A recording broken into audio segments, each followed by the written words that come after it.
troisième principe directeur de l'économie bleue sous le dernier volet qui s'appelle « Vivre votre territoire », c'est de faire l'intégration verticale. C'est intéressant de noter que notre économie aujourd'hui parle du supply chain. Le supply chain, ça veut dire qu'il n'y a personne qui contrôle la totalité de la production dès de la matière première jusqu'au débouché final, la vente finale au consommateur. Il y a 5, 6, 10, 20 opérateurs différents qui ont tous une petite responsabilité dans cette grande chaîne de valeur et il y a à la fin de la journée une sorte de directeur d'orchestre qui est capable de l'intégrer et le contrôle, c'est toujours financier.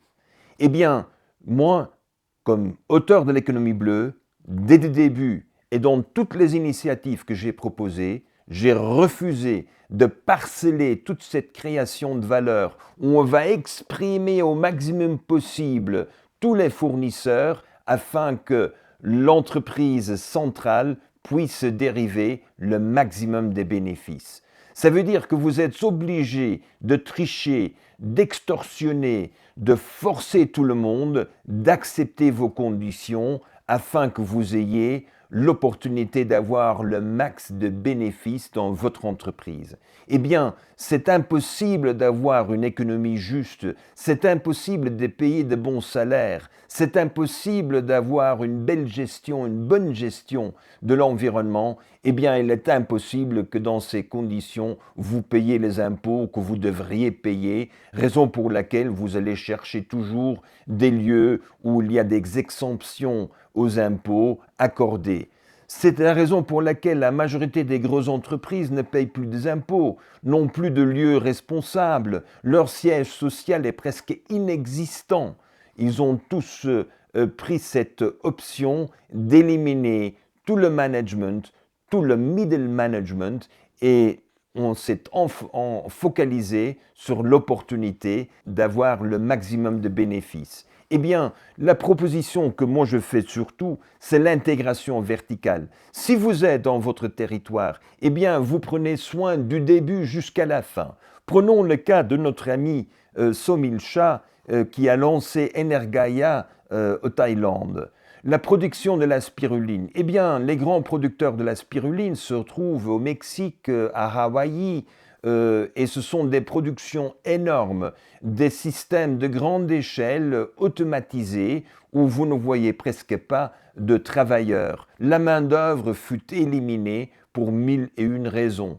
Eh bien, Somil Shah a décidé qu'à la fin de la journée, pour pouvoir produire spiruline, eh bien, vous avez besoin d'une source de CO2 et vous avez besoin d'une source contenue de chaleur.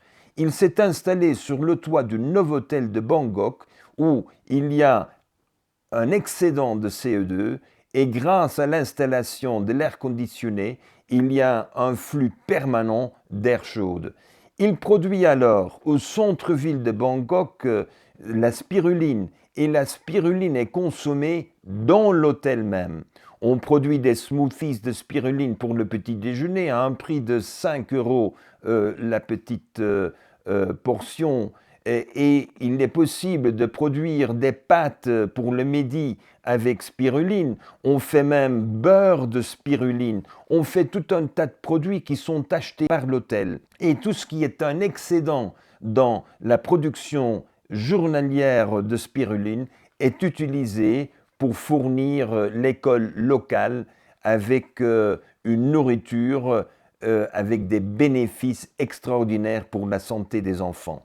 Cette intégration verticale où on est maître de la production des ingrédients clés, où on est maître de la chaleur et du CO2 et on est maître de la vente et on peut faire une production qui rend quand même des bénéfices qui sont aussi pécuniaires que sociétales qu'environnementales, eh bien dans ces conditions-là, on a l'opportunité de vraiment avoir un impact dans l'économie locale. Cette entreprise n'est pas une entreprise qui fera des millions et des millions de chiffres d'affaires et de bénéfices, mais vous avez l'avantage que cette entreprise pourrait se répéter sur chaque toit de chaque hôtel au Bangkok.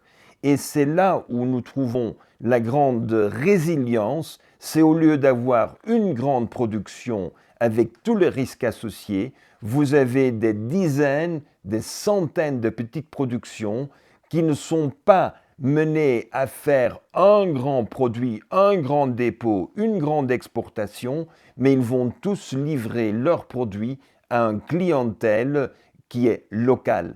C'est vraiment ce qu'on appelle le marché à kilomètre zéro.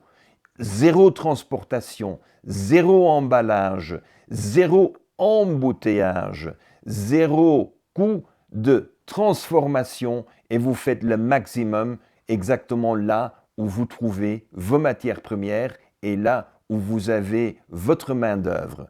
C'est-à-dire intégrer verticalement est une grande opportunité pour augmenter la valeur ajoutée, d'avoir une résilience et d'avoir le bonheur d'apporter un produit qui normalement est très cher sur le marché, eh bien vous êtes capable de livrer à la clientèle traditionnelle de l'hôtel, mais vous êtes capable d'offrir les excédents gratuitement à une population locale qui normalement n'aurait jamais les moyens d'accéder à un tel produit de grande qualité. Ne soyez pas trop surpris parce que la prochaine vidéo, je vous présente le 4e principe directeur de l'économie bleue dans son 3e volet et ça s'appelle gérer sans business plan et bien entendu sans Excel.